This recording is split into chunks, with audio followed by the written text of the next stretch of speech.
시대 건강하이소.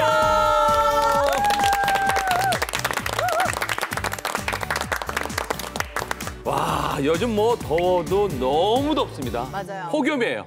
근데 폭염이 오면 저희는 뭐가 오죠? 여름 휴가. 두 분 어때 휴가 계획 세우셨어요? 저는 뭐 네. 일상이 휴가 아니겠습니까? 오. 살짝 놓고 살면서 제가 또 광안리 앞바다에 살거든요. 그냥 매일 아침 야. 눈을 떴을 때가 휴가입니다, 여러분들. 진짜 부러워요. 왜냐면 이런 마음. 저희는 광안리나 해운대 오려면 네. 그쵸. 몇 달 전부터 계획 짜서 숙소는 어디 정해야 되고 하는데 바로 앞에 사시니까 매일같이 보면서 그냥 바로 휴가를 즐기시고. 뛰어들어도 돼요. 그러니까요. 근데 그러면 안 되죠. 돌아가시죠. 네네네. 너무 부러워요, 진짜. 소연 씨는 어떻게 휴가 계획 있어요? 저는 이제 휴가 계획은 다 세워놨고 이제 휴가 안에 좀 디테일하게 식비가 많이 들잖아요. 많이 들어가지. 몇 날 며칠 나가서 먹으려면. 그래서 좀 반조리 식품 같은 것들 사서 좀 가성비 있게 다녀오려고 열심히 계산하고 있습니다. 저는 제 나이 되면 알 거예요. 집 나가면 뭐라는 거. 가장 고생합니다. 그러니까 최고는 시원하게 에어컨 틀어놓고 수박 냉장고에서 탁 꺼내서 그걸 쪼개서 먹으면서 발에는 세숫대에다 발 담그고 이게 최고 휴가예요. 맞아요. 그게 진짜 네. 최고의 휴가예요. 멀리 가시면 안 됩니다. 그러면서 네. 건강해서 보셔야죠. 그렇네. 일요일 날 맞아요. 보셔야지. 맞습니다. 그러면서 네. 쉬시면은 그 무엇보다도 좋거든요. 그렇습니다. 그래서 오늘 우리 여러분들의 건강을 한 단계 업그레이드 시켜주실 새로운 주치의분들이 오셨습니다. 안녕하세요. 환영합니다. 안녕하세요. 처음 인사드리겠습니다.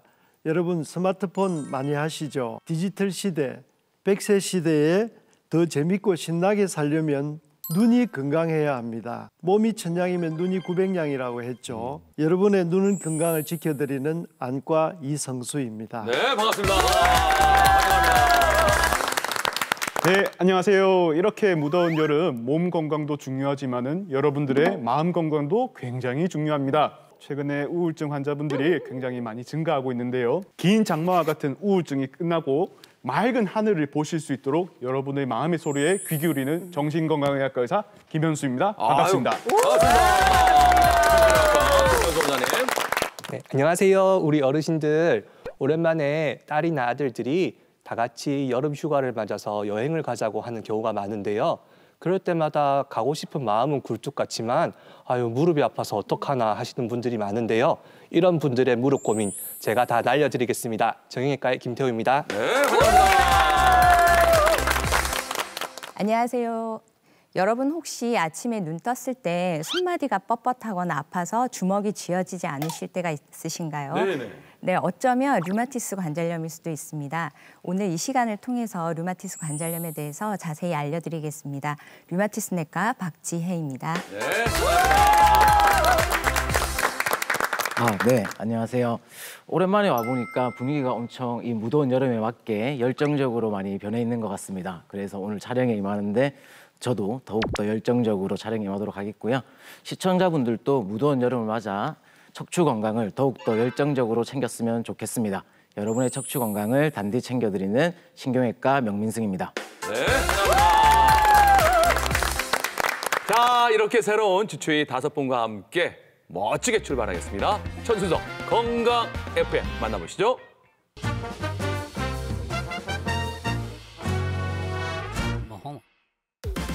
매일 한 걸음 건강에 가까워지는 시간. 여기는 건강 FM입니다. 계속되는 찜통 더위에 다들 너무 힘드시죠. 특히 요즘 같은 날씨에는 밖에서 작업하시는 분들께 정말 하루하루 지옥 같은 날들일 텐데요.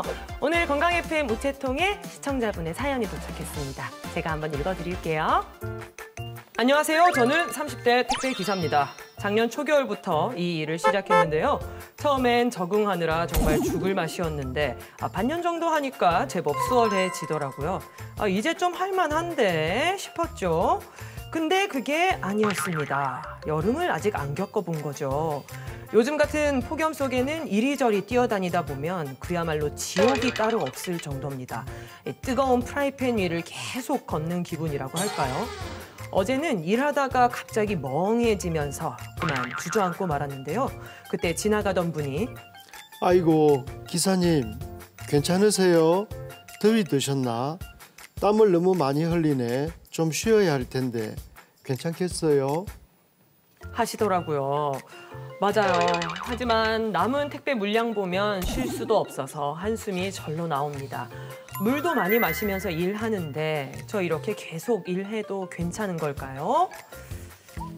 우리나라만의 문제가 아니죠. 이렇게 더워지는 지구가 남극과 북극의 빙하도 녹인다고 이야기를 하는데요. 저는 그런 생각을 하거든요.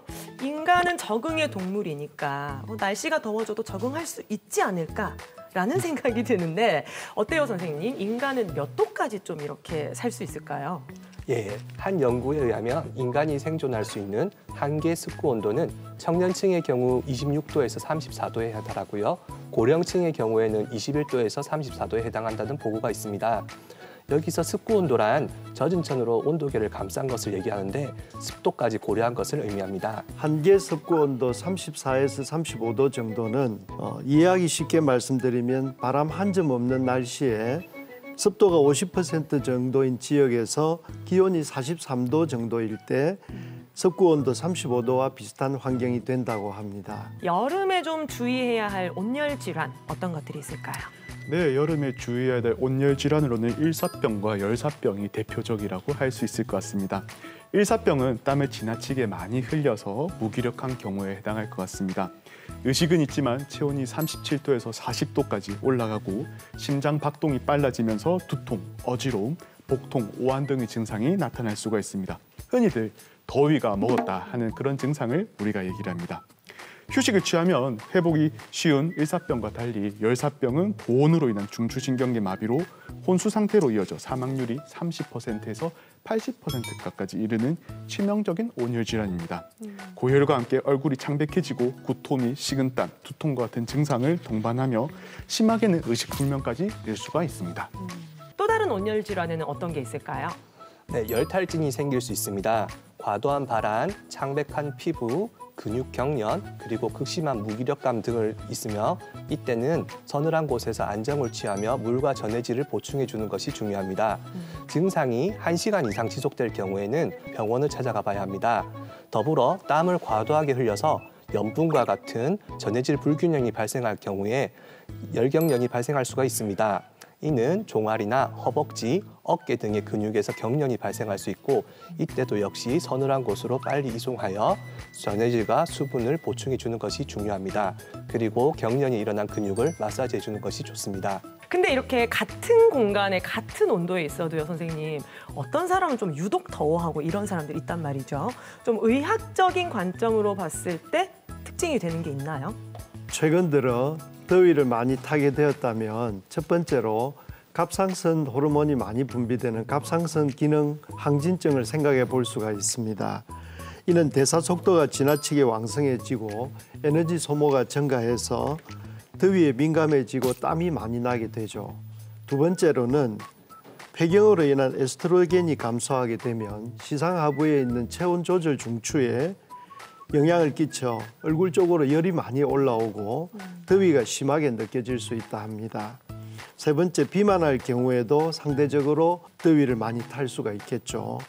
체온이 쉽게 올라가지만 열 교환이 느려서 체온이 빨리 떨어지지 않고 두꺼운 지방층이 열 발산을 막아주기 때문입니다. 올여름 건강하게 더위를 이겨낼 수 있는 생활 습관들 선생님 하나씩 알려주시겠어요? 네, 가장 먼저 고온의 환경에 오랫동안 노출되지 않는 부분이 가장 중요할 것 같습니다. 특히 저희 노인분이라든가 만성질환자, 야외 근로자, 그리고 어린이 같은 고위험군은 폭염주의보가 발효될 경우 기온이 높지 않더라도 오후에는 야외 활동을 줄이고 갈증을 느끼지 않더라도 반복적으로 수분을 보충해주는 부분이 아주 중요할 것 같습니다. 뿐만 아니라 현기증, 구토, 실신 등의 증상이 발생하면은 즉각 휴식을 취하면서 체온을 낮추고 심한 경우는 신속히 병원으로 가서 진료를 받는 부분이 중요할 것 같습니다. 네, 이 더위에도 병원을 찾아야 할 일이 있다는 사실 여러분 꼭 기억하시고요. 이제 1년 중 가장 더운 시기로 진입하게 됩니다. 지피지기면 백정백승이라고 했죠. 더위를 알고 나를 알고 올여름 건강하게 이겨내시길 바라겠습니다. 저희는 금윤아 씨의 백세송 띄워드리면서 건강 FM 여기서 인사드리도록 할게요.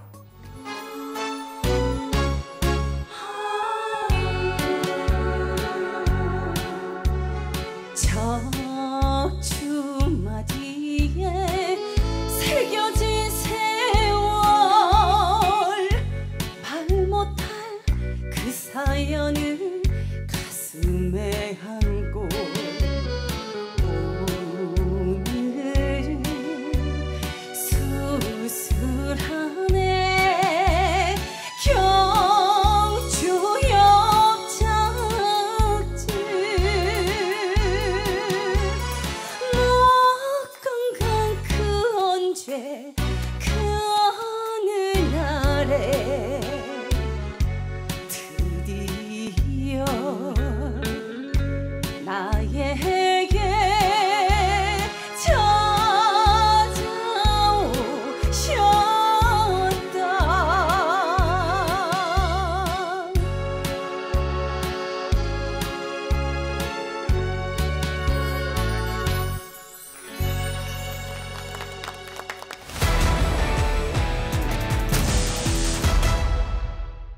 고품격 의학 토크.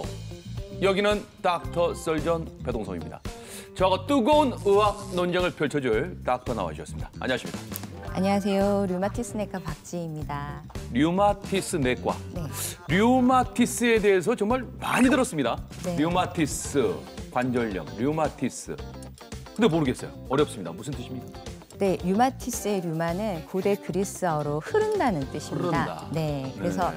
과거에는 이 나쁜 액성 물질이 류마가 우리 몸을 흘러다니면서 모든 통증을 일으킨다는 데서 류마티스라는 말이 유래가 되었고요.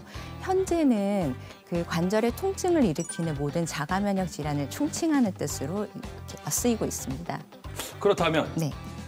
류마티스 니꼬르, 자가 면역 질환, 이렇게 생각이 되겠습니까? 네, 조금 복잡한데요. 류마티스 질환 중에는 자가 면역 질환인 것도 있고 아닌 것도 있습니다. 그래서 다들 알고 계시는 류마티스 관절염은 자가 면역 질환이 맞습니다. 자, 오늘의 주제, 면역력이 떨어지면 자가 면역 질환에 걸린다. 요거 맞습니까? 아닙니까? 네, 흔히들 그렇게 물어보시는데 네. 사실이 아닙니다. 아니? 네. 네, 엄밀하게는 자가 면역 질환이 생기면 면역력이 떨어진다가 맞고요. 면역력이 떨어져서 자가 면역 질환이 생기는 건 아닙니다. 즉 자가 면역 질환이 생기면 불필요한 그런 면역이 과잉이 되거든요. 과잉? 네, 그러면 정상적으로 작동해야 되는 정상 면역 기능은 떨어지게 되는 거죠. 과잉이라고 말씀하셨는데 그 말씀이 진짜 과잉 아닌가요? 아니, 과잉이면 네. 면역력이 너무 세서 문제가 생긴다, 이런 뜻인가요? 네, 그렇죠. 어렵습니다. 네, 우리 면역 시스템은 원래 우리를 위해서 외부에서 들어온 세균이나 바이러스를 잡아줘야 되는데 자가 면역 질환이 생기게 되면 나를 공격하는 자가 항체가 과잉이 되면서 나를 적으로 생각하고 공격하게 됩니다. 자가 항체가 네, 맞습니다. 내 몸을 스스로 공격을 한다는 거예요? 맞아요. 내 스스로가 내 몸을 네, 스스로 자해를. 맞습니다. 와, 이거 정말 나쁜 질환인데. 그렇다면 말 그대로 면역력이 너무 높은 거니까 면역력을 떨어뜨리면은 나올 수 있는 질병인가요? 맞습니다. 자가 면역 질환은 이 과잉되어 있는 그런 면역을 억제시키는 방법으로 치료를 하게 됩니다. 하지만 아까 말씀드렸듯이 정상적으로 작동해야 될 면역은 떨어져 있기 때문에 다른 감염의 질환에 노출되기가 쉬워서 좀 주의를 하셔야겠죠. 그렇다면 가장 큰 이유는 유전일까요? 어떻습니까? 네, 명확하게 모든 이유가 밝혀진 건 아니지만 일정 부분 유전적인 소인이 작동하는 것으로 판단이 되고 있습니다. 여기에 환경적인 요인이 더해지는 것 같고요. 또 류마티스 관절염의 경우에는 남자보다 여성에서 3배 정도 발병률이 높거든요. 그래서 아마 성호르몬도 관여가 될 것으로 생각되고 있습니다. 듣던 중 반가운 말씀이시네요. 네. 박지혜 원장님이 배동성이보다 3배 높다. 네, 하지만 다른 자가 면역 질환 중에는 또 남성이 높은 경우도 있습니다. 알겠습니다. 네. 자가 면역 질환의 속설에 관해서 오늘 팩트 체크해 보도록 하겠습니다. 첫 번째 질문입니다. 스트레스를 받으면 자가 면역 질환이 생긴다. 어떻습니까? 네, 일정 부분 맞습니다. 정신뿐 아니라 예를 들면 담배와 같은 그런 몸에 가해지는 스트레스는 면역 조절 기능을 떨어뜨리는 환경적인 요인으로 볼 수 있겠습니다. 자, 두 번째 질문입니다. 자가 면역 질환은 완치가 안 된다. 어떻습니까? 네, 사실 완치는 어렵습니다. 어려워요? 네, 하지만 그 류마티스 질환은 완치라는 개념보다는 관해라고 해서 더 이상 통증이 없고 합병증이 발생하지 않는 그런 상태를 유지하는 걸 치료 목표로 하고 있거든요. 그리고 많은 환자분들이 조기에 치료를 시작해서 일상생활에 전혀 문제가 없이 잘 생활하고 계시기 때문에 혹시 류마티스 질환이 진단된다고 하더라도 너무 절망하지 않으셨으면 합니다. 자, 내 몸이 스스로를 공격하는 자가 면역 질환. 면역력이 높으면 좋은 줄만 알았는데 높을수록 안 좋다. 과유불급인 것 같습니다. 이거 명심하시고 닥터 설전은 다음 주도 계속됩니다.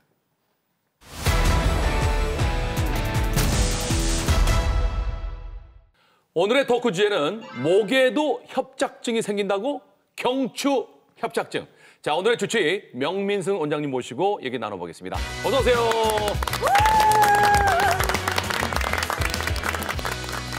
근데 원장님, 오늘 한번 우리 몸의 대들 보죠. 이 척추에 대해서 좀 짚어주셨으면 좋겠습니다. 도대체 우리 몸에 뼈가 몇 개가 있는 거예요? 척추는 크게 S자 모양으로 되어 있으면서 총 33개의 뼈로 구성되어 33개. 있습니다. 네, 먼저 위에서부터 보게 되면 목뼈라고 하는 경추는 7개의 뼈로 구성되어 있고요. 그래서 그 역할을 이제 머리를 지탱하고 그리고 우리가 머리를 움직이게 해주는 모든 것들은 경추의 움직임에서 나옵니다.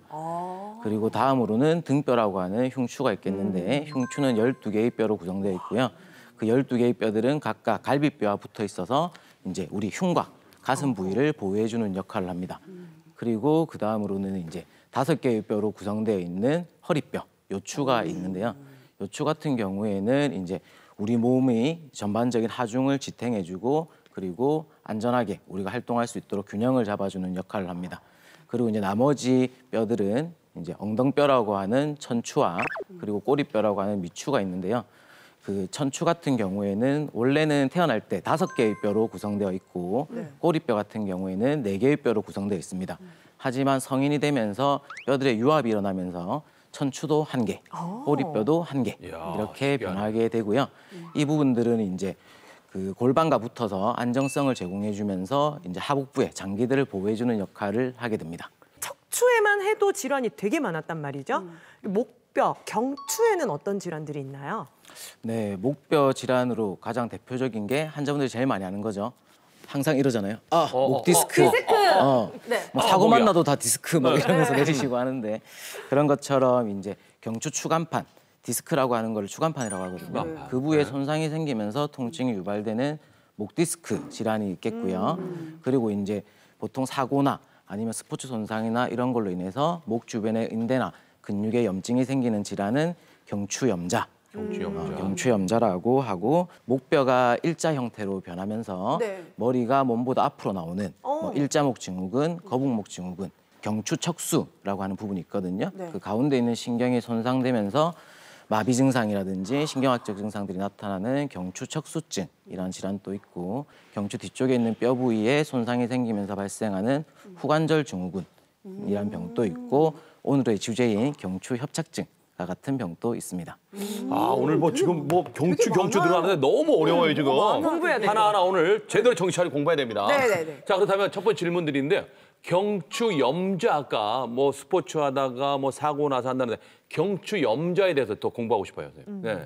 경추염자는 제일 쉽게 생각하면 환자분들 제일 많이 말씀하시는 담 걸렸다, 목에 담이 걸렸다, 아니면 목에 삐었다 이런 것들이 우리 자다가 뻣뻣할 때 그걸 염자라고 그래요? 네, 맞습니다. 주무시고 일어나가지고 뭐 갑자기 고개가 잘 안 돌아간다든지 네, 맞아요. 아니면 뭐 목을 못 돌릴 정도로 아프다. 아니면은 뭐 가만히 있어도 뒤통수에서부터 뻐근하다, 뭐 어깨까지 아프다, 때로는 두통이 있다 이렇게 호소하시는 분도 있는데요. 이건 대부분 목 주변의 근육이나 인대에서 손상이 생김으로 인해 가지고 발생하는 질환들이고요. 대부분의 경우에는 이제 조금 푹 쉬거나 아니면 물리치료를 받거나 약물 치료 정도를 받으면은 조금 시간이 지나면 지날수록 점점 증상이 호전되는 경우가 있습니다. 선생님 아까 목에 소리가 선배님 안 나요? 나죠? 나는 안 나 아직. 안 나요?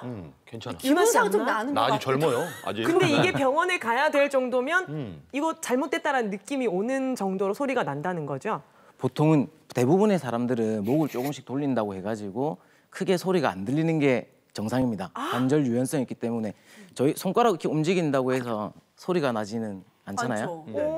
근데 손가락을 움직이는데 소리가 계속 난다고 하면 뭔가 이상하다는 걸 직감하겠죠. 네. 목도 마찬가지입니다. 왜 소리가 소리- 왜 난다면 소리- 이상함을 인지해야 됩니다. 지금 나서 이러는 것 같은데요? 저 약간 찌그덕 소리가 나는데 찌그덕. 언제 한번 병원에 방문하도록 병원에 하겠습니다. 꼭 이거는 저 바랍니다. 장기간 입원해야 되는 질병 아닌가요? 찌그덕. 아닐 거예요, 선배님. 아니, 전혀 아니에요. 뭐 안 좋다고 다 입원하면은 뭐 병원이 미어 터지겠죠. 자, 그나저나 오늘 주제가 저희 경추협착증에 대해서 한번 알아볼 건데 네. 저희가 척추협착증은 굉장히 많이 접해봤던 것 같아요. 맞아요. 그건 들어봤어요. 근데 경추협착증은 오늘 또 처음 만나는 것 같거든요. 경추가 협착되는 건가요? 이렇게? 어떤 질환인가요? 아, 네. 조금 전에 말씀하신 것처럼 생각하시는 환자분들이 엄청 많거든요. 그 경추협착증은 정확하게는 뼈와 뼈 사이가 좁아지는 그런 병은 아닙니다. 그런 병은 아니고 우리가 그 경추 모양을 보게 되면 앞쪽에 몸통 부분이 있고 뒤쪽에 링 모양으로 뼈가 더 있거든요. 네. 그래서 그 사이로 해가지고 신경이 지나갑니다. 일반적으로는 경추협착증이라고 하면 추간공 협착증을 말합니다. 예, 말씀이 조금 어렵죠, 말이. 어렵네요. 네. 추간공, 네. 추간공 협착증. 추간공은 쉽게 네. 말하면 저희가 이제 물이 메인 줄기가 이렇게 있을 거 아니에요? 네. 거기서 이제 가지가 갈라져 나와가지고 물이 흘러가는데 바깥으로 흘러나오는 부위에 구멍이 좁아졌다. 그렇게 생각하시면 조금 편합니다. 네. 이런 추간공 협착증 같은 경우에는 이제 척추의 퇴행성 변화로 그 공간이 좁아지게 되면서 발생하는데 전형적으로 경추신경이 뻗어나가는 부위들의 통증을 유발할 수 있고요. 이상 감각이라든지 아니면 팔에 힘이 빠지는 증상 등이 나타날 수 있는 질환입니다. 원장님 말씀 중에 퇴행성 질환이라고 하셨으니까 퇴행성이라는 건 오랫동안 써서 발생하는 질환이잖아요. 그러면 젊은 사람들하고는 별 관계가 없겠네요. 아니요, 젊은 분과도 관계가 있습니다. 있어요? 네. 그래요?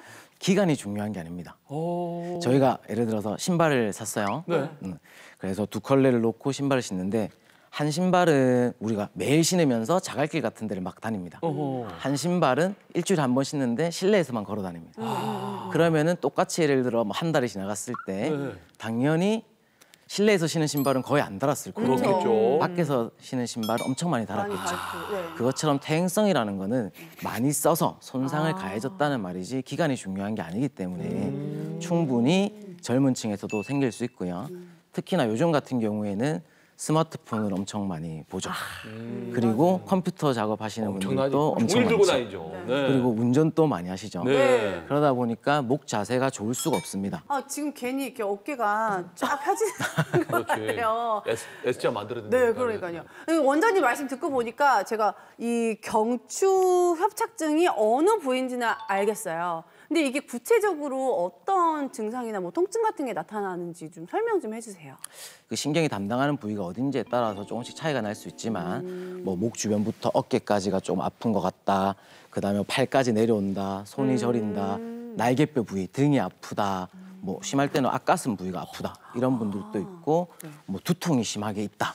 이런 분들도 있습니다. 심한 경우에는 이제 제일 흔한 게 팔을 들어 올리는데 뭔가 조금 어렵다. 아니면은 뭐 글 쓴다든지 아니면 젓가락질을 하는데 조금 문제가 생긴다. 그리고 평상시보다 뭐 병을 따는데 병이 잘 안 따진다. 힘이 감소하는 것 같다. 그런 증상들을 말하는 경우가 많이 있고요. 근데 이제 힘이 빠진다는 걸 느끼는 거는 조금 병이 많이 진행된 경우라고 생각하시면 되겠습니다. 근데 손이나 팔이 저리게 되는 경우에 보통 혈액순환이 덜 돼서 그런 거라고 생각할 수도 있는데 어떻게 그걸 구분할 수가 있을까요? 네, 맞습니다. 제가 진짜 많이 듣는 질문인데요. 혈액순환이 안 되면은 손이나 팔이 저리겠다. 다리도 저릴 수 있겠다. 상식적이죠. 네. 그래서 대부분의 환자분들이 그렇게 생각합니다. 네네. 그래서 뭐 계속 뭐 영양제 먹고 뭐 혈액순환에 도움이 된다는 음식 챙겨 먹고 그러시면서 해도 안 된다. 이러면서 오시는 경우가 많거든요. 근데 그렇게 해서 오시는 경우에는 이미 세월이 많이 흘러서 병이 엄청 진행된 경우가 많이 있어요. 그래서 이제 환자분들이 손과 발이 저리고 이렇다고 하면은 혈액순환의 문제도 의심해 볼 만하지만 그 빈도가 너무 작거나 너무 오래된다고 하면 경추 질환을 의심해 보셔야 되고요. 특히 직업적으로 뭐 사무직에서 컴퓨터를 많이 하신다든지 아니면 운전을 많이 하셔가지고 자세 계속 안 좋은 자세를 유지하신다든지 그런 분들은 충분히 의심해봐야 되고요. 그리고 또한 이제 보통 혈액 순환이 안 되는 경우에는 피가 좀 잘 안 통하거나 그런 상황에서 손발 저림이 발생하거든요. 네. 근데 가만히 누워 있는데 이럴 때 손발이 저린다. 아니면 뭐 베개를 좀 높은 걸 베거나 아니면 뭐 고개를 숙이고 작업 같은 걸 할 때 그럴 때 손발이 저린다. 아니면은 또 한쪽으로만 계속 저린 느낌이 든다. 이럴 때는 더욱더 경추 질환을 의심해 보셔야 됩니다. 그렇군요. 약간 이 손발의 느낌이랑 내 목의 각도를 좀 유심히 살펴보면 맞아요. 찾을 수 네. 있을 것 같아요. 그럴 것 그렇죠? 같아요. 네. 제일 흔한 게 뒤로 젖히는데 팔이 저리다. 그럴 수도 그거는 있어요? 무조건 경추 질환입니다. 한번 해봅시다. 아, 그럼 한번 해볼까? 무조건 너무 시원한데. 괜찮아. 나는 아직 괜찮아. 한 것 같기도 하고. 예. 네, 제가 알기로는 척추에 질환이 생기면은 증상들이 대부분 비슷비슷하더라고요. 그런데 증상만으로 경추 협착증과 목 디스크를 혹시 구분할 수도 있을까요? 네, 정확히는 증상만으로 구분이 불가능합니다. 네. 일단 경추에서 나오는 신경이 눌려서 발생하는 증상들이기 때문에 그렇죠. 이름만 다를 뿐이지 경추 질환들은 대부분 다 경추에서 나오는 신경이 눌려서 발생합니다. 네. 그래서 증상의 차이는 거의 없다고 보시면 되고요. 다만 저희가 이제 진료를 보면서 쉽게 환자분이 디스크일지 아니면 경추 협착증일지 분간할 수 있는 방법은 환자분이 아침에 일어났는데 갑자기 너무 아파가지고 팔을 못 들어올리겠고 어깨까지 너무 아프다. 이러시면서 오시면 아 디스크겠구나 이렇게 판단을 하고요. 경추 협착증 같은 경우에는 엄청 서서히 진행하는 질병입니다. 그래서 예전부터 뭐 목이 좀 불편했었는데 점점 어깨도 불편하고 팔까지 불편한 것 같고 예전에는 좀 쉬면 나아졌는데 최근에는 쉬어도 잘 안 나아진다. 이렇게 말하면은 이제 경추 협착증이라고 추측은 할 수 있습니다. 이 경추 협착증을 그냥 방치하거나 늦어졌을 때 어떤 무서운 상황이 생길 수가 있는지를 알려주세요. 경추 협착증 같은 경우에 가장 큰 문제는 경추 신경이 아예 손상을 받아가지고 네. 제 기능을 못하게 하는 경우거든요. 그 쉽게 표현하면 이제 신경이 죽었다. 신경이 죽은 경우에는 어떠한 치료를 해도 회복할 수가 없습니다. 그런데 이제 경추 신경이 죽으면 어떻게 되냐? 마비죠. 맞습니다. 마비가 와요. 팔을 아예 못 움직일 수 있습니다.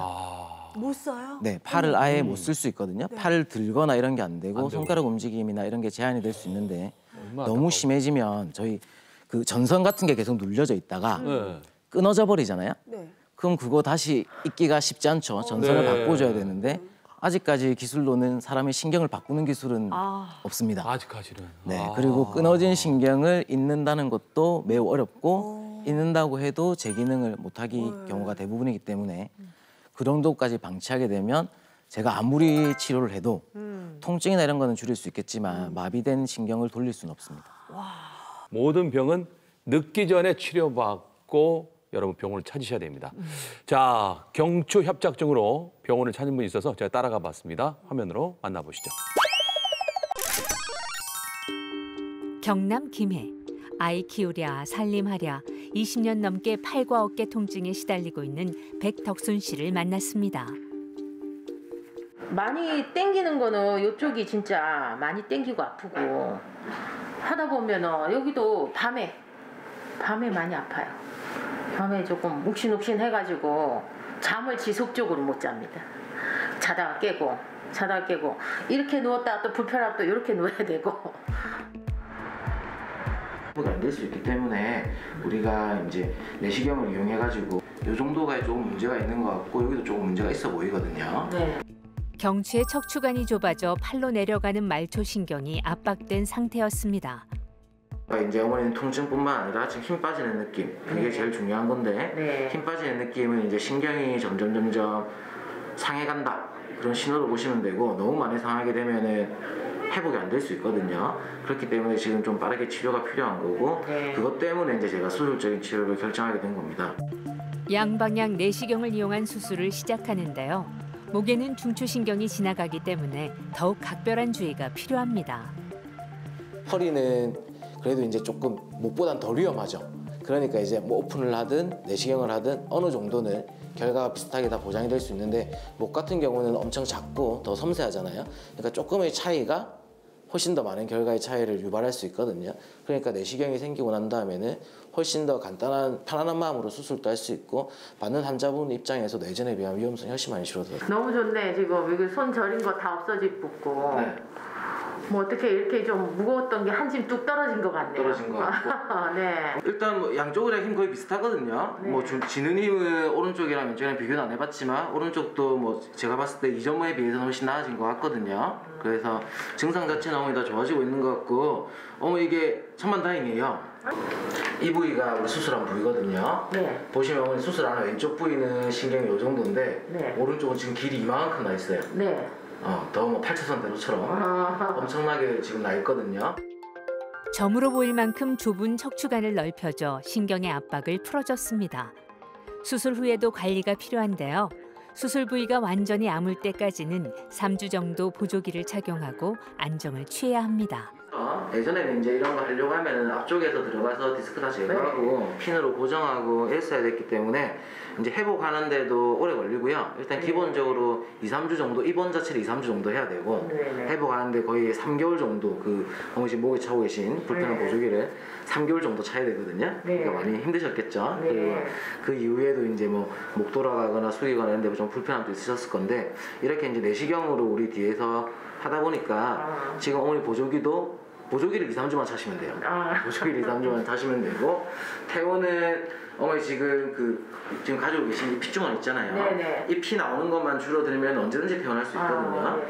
진짜 오랜 기간 동안 이런 데가 너무 아파가지고 그냥 이렇게 동작만 딱 이렇게 해도 하고 진짜 이게 내가 이렇게 됐거든요. 괜찮아요.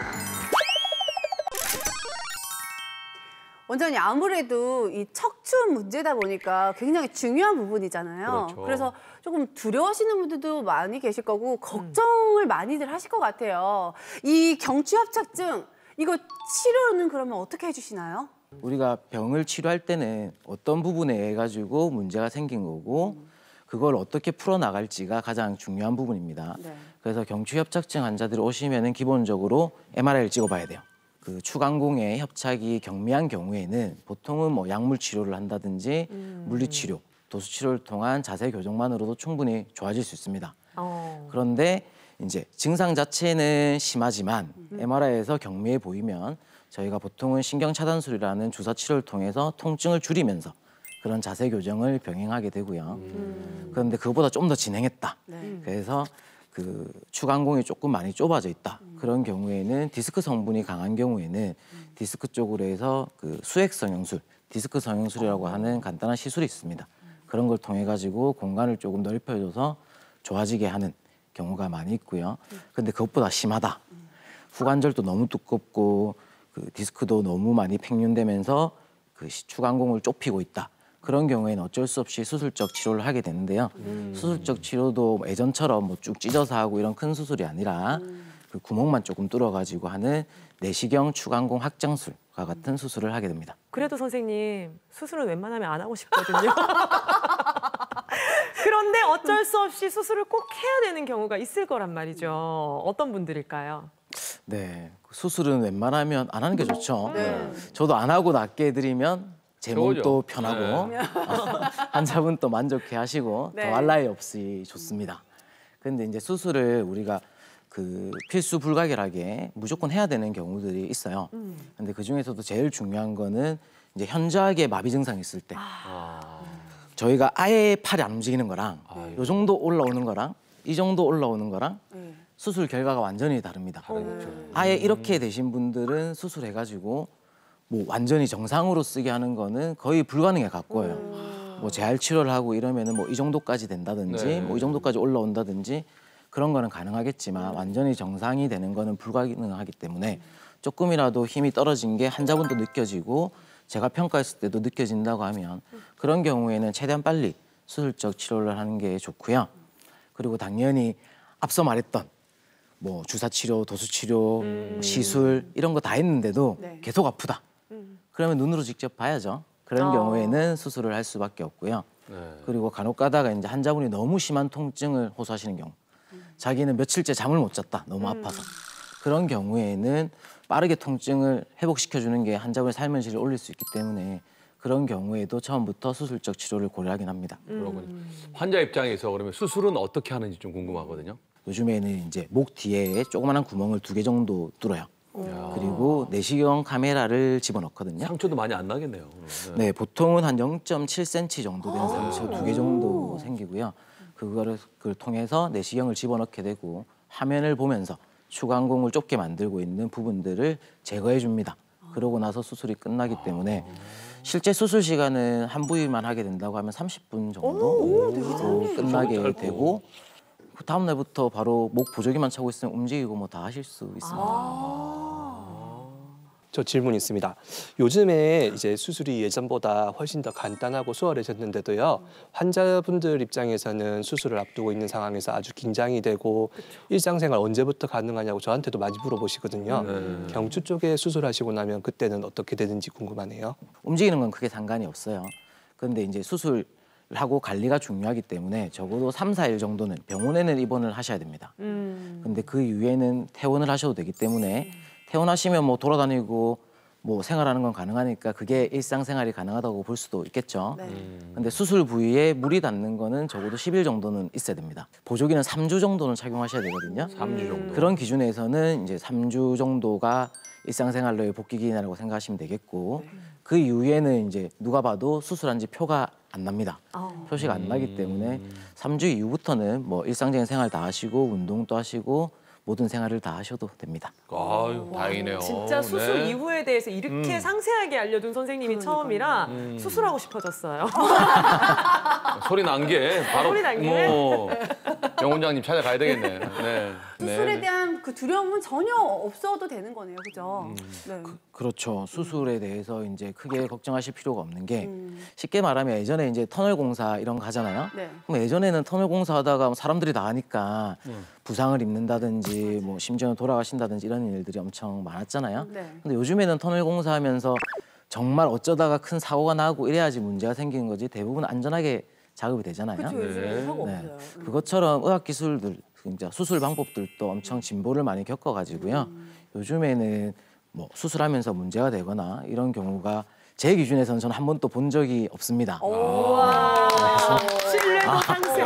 그건 아니고 의학 역시 기술이 발전해서 명인승. 그런 거기 때문에 뭐 너무 걱정 안 하시고 수술을 받으시면 환자분들 만족도가 엄청 좋거든요. 짧은 수술로 뭐 별로 통증도 없고 금방 삶의 질이 확 나아지니까 그래서 망설이지 말고 수술적 치료가 필요한 경우에는 수술적 치료를 받는 게 좋겠습니다. 그래도 가장 좋은 건 수술을 하지 않는 상황을 만드는 게 좋잖아요. 그렇죠. 그래서 네, 혹시 생활 속에서 척추 질환을 예방할 수 있는 그런 꿀팁 같은 게 있을까요, 선생님? 네, 일단은 그 지속적으로 관리를 잘 해주셔야 됩니다. 역시 관리. 네, 저희가 이제 흔하게 환자분들이 뭐 고혈압이나 당뇨나 뭐 그런 질환들은 당연히 평생 관리해야 된다고 생각하고 지속적으로 관리를 하세요. 네. 근데 목, 경추 같은 경우에는 안 아프면 관리 안 합니다. 맞아요. 아프면 관리합니다. 맞아요.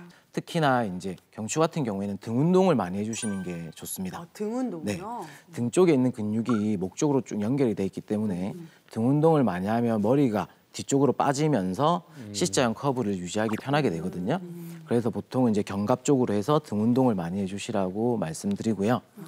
그리고 허리 같은 경우에는 체중 감량만 조금 해주셔도 증상이 좋아지는 경우가 있거든요. 체중 감량. 근데 목 같은 경우는 체중 감량을 해도 머리 무게가 엄청나게 줄어들지는 않아요. 네. 그래서 거의 뼈 무게거든. 머리 무게. 체중 감량보다는 이제 자세 좀 신경 써주시고 특히 뭐 컴퓨터를 한다든지 스마트폰을 본다든지 그럴 때 자세 꼭 신경 써주셔야겠고 그리고 혹시 높은 베개를 벤다든지 딱딱한 베개를 베고 계신다고 하면 조금 푹신하고 넓은 베개를 어깨까지 같이 베는 게 제일 중요합니다. 그래서 머리가 약간 뒤로 떨어지는 느낌을 조금 가져주시면서 베는 게 중요하겠고요. 특히나 이제 직업적으로 뭐 운수업에 운전을 많이 하신다든지 컴퓨터 많이 하시는 분 이런 분들은 더더욱 척추 질환의 예방에 힘써야겠습니다. 네, 우리 이제 시청자 여러분들의 목 건강을 위해서 마지막으로 한마디 해주시겠어요? 경추 질환은 예방이 가장 중요합니다. 뭐 병원을 너무 멀리하지 마시고 병원 간다고 해서 무조건 수술하는 거 아닙니다. 그러니까 너무 걱정하지 마시고 증상이 조금 경미할 때 병원에 오셔서 정확한 진찰을 받으시고 경추 척추 건강 관리를 잘 하시는 게 중요하겠습니다. 좋은 말씀 감사합니다. 자, 지금까지 우리의 목을 더 단디 지켜주는 명민선 원장님과 함께했습니다. 감사합니다. 감사합니다. 와, 여름이다. 손꼽아 기다려온 여름휴가. 다들 떠날 준비하셨나요? 하지만 꼭 기억해야 할 게 있습니다. 우리 생명을 위협하는 여름철 각종 안전사고. 오늘 그 예방법을 알아봅니다. 여러분 안녕하세요. 건강 MC 임소연. 오늘은 밖에서 인사드립니다. 깜짝 놀라셨죠? 자, 한참 이제 휴가 준비로 다들 바쁘실 텐데 안전사고까지 잘 대비를 하고 계신가 해서 제가 오늘은 양정 119 안전센터에서 인사를 드리게 됐습니다. 여름 휴가철에 많이 발생할 수 있는 안전사고에 대해서 알아보고 또 대비 방법까지 알아보도록 할게요. 함께 가시죠. 어디선가 무슨 일이 생기면 출동한다. 부산 곳곳을 누비며 시민들의 안전을 책임지는 베테랑 김혜경 소방사와 함께 휴가철 안전 지켜볼까요? 주로 어떤 그 사고 전화로 많이 출동을 하시게 되나요? 보통 이제 부산은 7개 해수욕장을 가지고 있는 이제 여름 휴가철 관광지인 만큼 물놀이 관련 안전사고가 많이 발생하고 있습니다. 수영 미숙으로 인한 입수사고 또는 이한류로 인한 조난사고, 또 햇바리 쏘임 등의 사고가 있습니다. 그러면 소방사님, 물에 빠졌을 때 어떻게 해야 돼요? 물에 빠졌을 때 가장 중요한 것은 허우적대지 않고 온몸에 힘을 빼는 겁니다. 왜냐하면 허우적대게 되면은 몸에 힘이 들어가면서 물에 가라앉게 되거든요. 몸을 띄운 후에는 이렇게 두 팔을 들어서 멀리서도 자신을 인식할 수 있도록 합니다. 강하고 크게 살려주세요 라는 외침을 외쳐주시면 됩니다. 이렇게 예기치 못하게 발생한 안전사고, 안전사고뿐만 아니라 요즘은 또 길거리에서 쓰러지시는 분들한테 심폐소생으로 도움을 줬다라는 기사들을 굉장히 많이 보게 되는데 맞습니다. 저는 난 옆에 누가 이렇게 쓰러져 계시면 할 수 있을까? 해봐야 알잖아요. 맞죠. 네. 해봐야 알죠. 가장 먼저 쓰러져 있는 환자가 있겠죠. 환자의 의식을 먼저 확인해야 됩니다. 그래서 의식을 확인할 때는 가볍게 환자의 어깨를 톡톡톡 두드리면서 괜찮으세요? 라는 질문을 하게 됩니다. 괜찮으세요? 라는 질문에 환자의 의식이 없거나 반응이 없을 경우에는 주변 사람들한테 즉시 119 신고를 부탁합니다. 자동심장 충격기가 주변에 있을 경우에는 그것도 함께 가져다 달라고 요청해야 합니다. 가슴 압박 부위는 환자의 가슴뼈 절반 아래 이쪽 부분이거든요. 아래쪽의 절반이 가슴 압박 부위가 됩니다. 이 가슴 압박 부위에 손꿈치를 손바닥의 뒤꿈치를 가슴 압박 부위에 댑니다. 댄 채로 팔은 쭉 피셔야 합니다. 팔을 뚝쭉 피게 되면 환자의 몸과 팔이 수직을 이루게 됩니다. 이 상태에서 체중을 실어서 깊게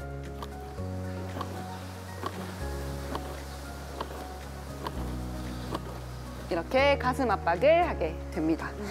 보통 성인 기준 분당 100회에서 120회 정도 가슴 압박을 해주셔야 하고요. 가슴 깊이는 5cm라고 생각해 주시면 될 것 같아요. 그래서 5cm가 어렵다라고 생각하시는 분들은 그냥 체중을 실어서 가장 깊게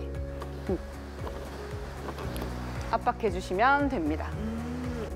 근데 이거를 1분에 100에서 120회를 하려면 훨씬 더 빠르고 깊게 해야 되겠네요? 네, 맞습니다. 그래서 보통 이제 가슴 압박을 30회 실시하고 주변 분과 이렇게 교대로 실시하는 걸 추천드립니다. 그래요. 자, 마지막으로 우리 건강하이소 시청자 여러분들께 한 말씀 해주시겠어요? 무더운 여름이 시작되었습니다. 사랑하는 가족과 연인과 여름 휴가 계획 준비 중이실 텐데요. 행복한 시간만큼이나 중요한 안전 유의하시어 잊지 못할 즐거운 추억 만드셨으면 좋겠습니다.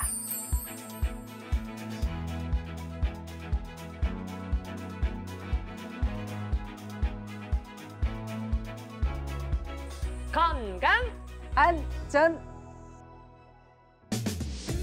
오늘 저희가 준비한 소식은 여기까지입니다. 네, 다음 주에는 더 알차고 재밌는 건강 정보로 다시 돌아올게요. 그때까지 100세 시대 건강하이소!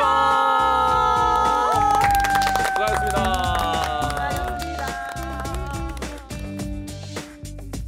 프로그램에 참여하신 분들께는 국내산 숯불 민물장어 전문점 장덕장어에서 식사권을, 동화 속 힐링 카페 올드머그에서 상품권을, 근육이 미래다 크로노스짐에서 선글라스를 드립니다.